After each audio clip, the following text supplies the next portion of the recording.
ಎಲ್ಲರಿಗೂ ನಮಸ್ಕಾರ.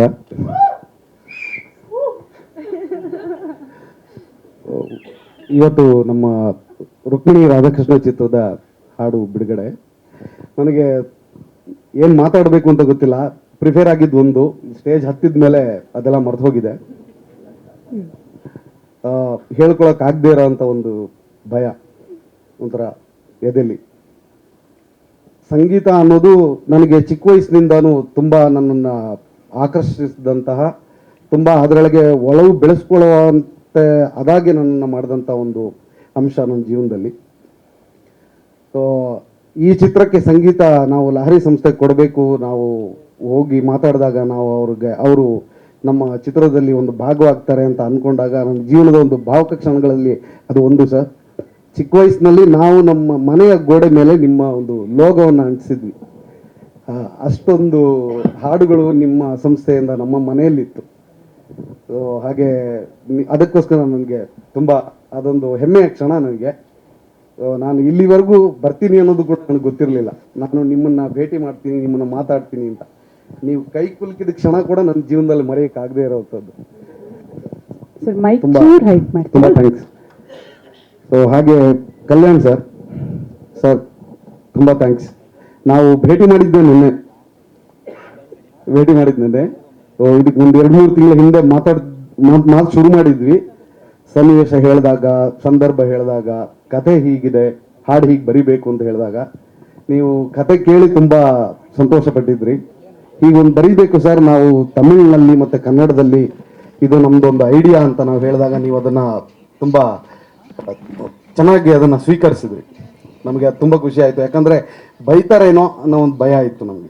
ಯಾರಾದರೂ ಅಂದರೆ ಹೊರಗಡೆ ಜನ ಅದನ್ನು ಬೇರೆ ಥರ ತಗೋತಾರೆ, ಕನ್ನಡದಲ್ಲಿ ಮಾಡ್ತಾ ಇದ್ದೀರಾ, ತಮಿಳಲ್ಲಿ ಯಾಕೆ ಬರ್ತಿದ್ದೀರಾ, ಈ ಥರದ್ದೆಲ್ಲನೇನು ಕೇಳ್ತಾರೇನೋ ಒಂದು ಭಯ ಕೂಡ ಇತ್ತು. ಆದರೆ ನೀವು ಅದನ್ನು ನಮಗೆ ಧೈರ್ಯ ತುಂಬಿ ಈ ಥರದ್ದೊಂದು ಮಾಡಿ ಅಂತ ನಮಗೆ ಪ್ರೋತ್ಸಾಹಿಸಿ ನೀವು ಅದಕ್ಕೆ ಬರೆದು ಕೊಟ್ಟಿದ್ದು ತುಂಬ ನಮಗೆ. ಅದೇ ಸರ್, ನೀವು ಸರ್ ಸರಸ್ವತಿನ ಒಲಿಸ್ಕೊಂಡಿರೋರು ನೀವು. ನಿಮಗೆ ಸಮಯ ಒಂದು ಲೆಕ್ಕನ ಸರ್. ಹಾಡು ಕೊಟ್ಟು ಮಾರನೇ ದಿನಕ್ಕೆ ಅದು ರಾಗ ಕೊಟ್ಟು ಮಾರನೇ ದಿನಕ್ಕೆ ಹಾಡು ಬಂದ್ಬಿಟ್ಟಿತ್ತು. So thank you sir, thank you sir. ನಿಮ್ಮ ಆಶೀರ್ವಾದ ಇರಲಿ ಸರ್. ಮೊದಲನೇ ಸಲ ಬಂದಿದ್ದೀನಿ. ಎರಡನೇದಾಗಿ ನಮ್ಮ ಸಿನಿಮಾ ಬಗ್ಗೆ ಹೇಳಬೇಕು. ಸಿನಿಮಾದ ಕತೆ ಶುರುವಾಗಿದ್ದು ನನ್ನ ಭರತ್ ಪರಿಚಯ ಒಂದು 3-4 ವರ್ಷದ ಪರಿಚಯ. ನಾವೊಂದು ಸಿನಿಮಾದಲ್ಲಿ ಅಸೋಸಿಯೇಟ್ ಡೈರೆಕ್ಟರ್ ಕೆಲಸ ಮಾಡುವಾಗ ಭರತ್ ನನಗೆ ಪರಿಚಯ. ಅಲ್ಲಿ ಅವರು ನನ್ನ ಬರವಣಿಗೆ ಮತ್ತು ಕೆಲಸನ ಮೆಚ್ಕೊಂಡ್ರು. ನಾನು ಪಿನಾಕ ಸಿನಿಮಾಗೆ ಡೈರೆಕ್ಷನ್ ಡಿಪಾರ್ಟ್ಮೆಂಟ್ ಕೆಲಸ ಮಾಡ್ತಾ ಇದ್ದೆ, ಗಣೇಶ್ ಅವ್ರದ್ದು.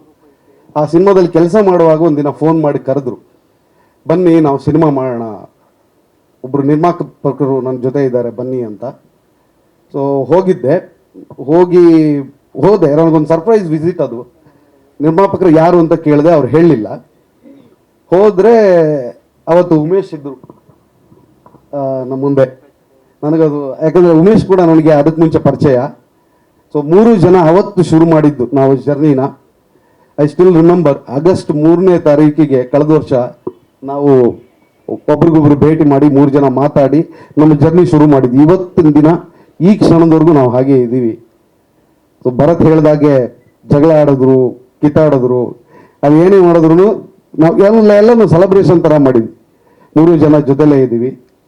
ಸೊ ಅವತ್ತು ಶುರುವಾಗಿದ್ದು ನಮ್ಮ ಜರ್ನಿ. ಕತೆ ಕೂಡ ಅಲ್ಲಿಂದನೇ ಶುರುವಾಗಿದ್ದು.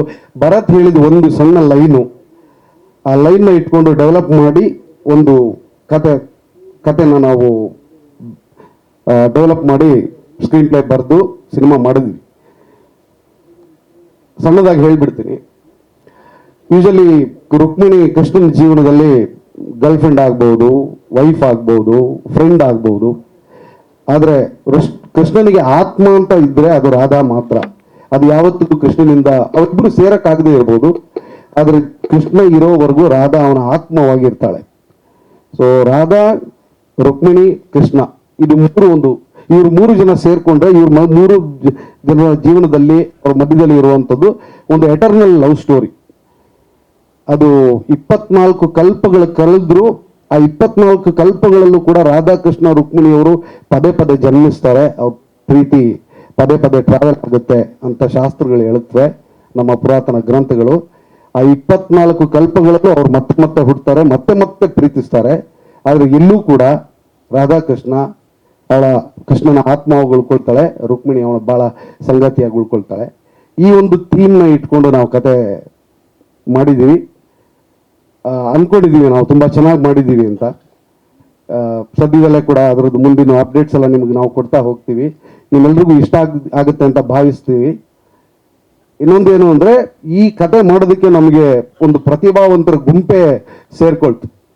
ಸುನಾದವರು ಮೊದಲನೇ ಬಾರಿಗೆ ಕತೆ ಮಾಡಿ ನಾವು ಸಿನಿಮಾ ಮಾಡ್ತೀವಿ ಅಂತ ನಿರ್ಧಾರ ಆದ ಮಾರನೇ ದಿನ ನಮ್ಮ ಟೀಮ್ ಒಳಗೆ ಬಂದಂಥ ಒಬ್ಬ ತಂತ್ರಜ್ಞ, ನಾನು ಅವ್ರನ್ನ ದೈತ್ಯ ಪ್ರತಿಭೆ ಅಂತ ಸ್ವಲ್ಪ ರೇಗಿಸ್ತಾ ಇರ್ತೀನಿ, ಕ್ಷಮಿಸಿ ಸರ್. ಅವರು ಮೊದಲ ಬಾರಿಗೆ ನಮ್ಮ ಬಂದವರು, ಅವರಿಗೆ ಕತೆ ಹೇಳಿ ಸಂಗೀತ ಹೀಗಿರಬೇಕು ಅಂತ ಹೇಳಿದಾಗ ಆ ಕ್ಷಣಕ್ಕೆ ಅವರು ತಯಾರಾಗಿದ್ರು.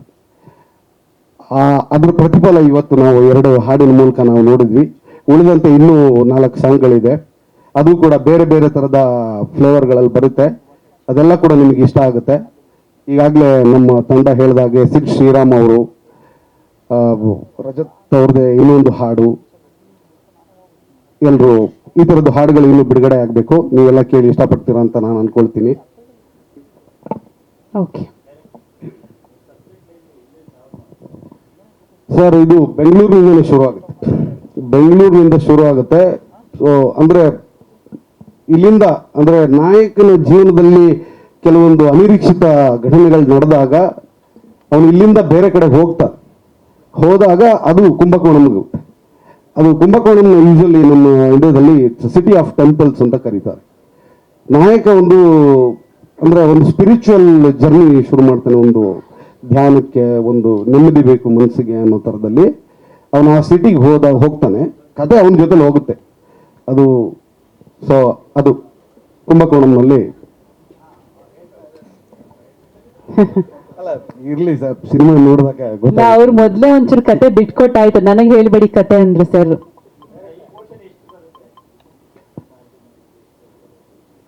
ಸರ್, ಇದು ಅಂದ್ರೆ ಈಗಲೇ ಹೇಳೋದು ಬೇಡ ಅಂತ ಒಂದು, ಆದ್ರೆ ಇದೆ ಮುಖ್ಯವಾದ ಭಾಗ ರಾಧಾ ಮೇಲೆ ಚಿತ್ರಿತ ಆಗಿರೋದ್ರಿಂದ ಸಿನಿಮಾದಲ್ಲಿ ಒಂದು ಮೇಜರ್ ಪೋರ್ಷನ್ ಕುಂಭಕೋಣಂನಲ್ಲಿದೆ.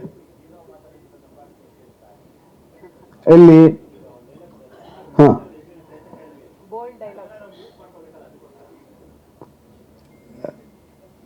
ಇಲ್ಲ ಆ ಥರದ್ದು ತುಂಬಾ ಯಥೇಚ್ಛವಾಗಿ ಅಂತ ಏನಿಲ್ಲ.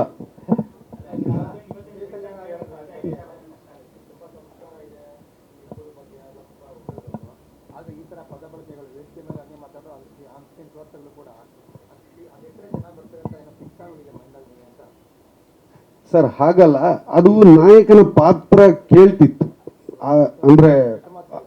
ಅಂದ್ರೆ ಅಲ್ಲ ಸರ್, ಅದು ಜನರಲ್ ಸರ್, ಅದು ಜನರಲ್ ಆಗಿ ಬರೋಂಥ ಪದ.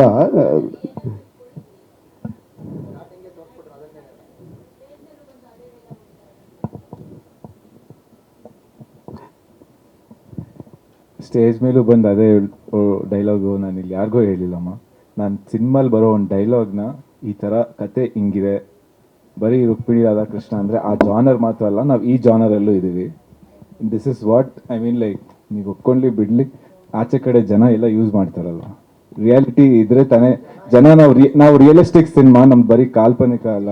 50-50 ಅವ್ರು ಹೇಳ್ದಂಗೆ ಎಷ್ಟು % ಇದೆ ಅಂದರೆ we are here also, we are there also. ಎರಡನ್ನೂ ಸಮವಾಗಿ ತೂಗಿಸ್ಕೊಂಡು ಹೋಗ್ಬೇಕು ಅಂತಲೇ ನಾವು ಇದು ಮಾಡ್ಕೊಂಡಿದ್ವಿ.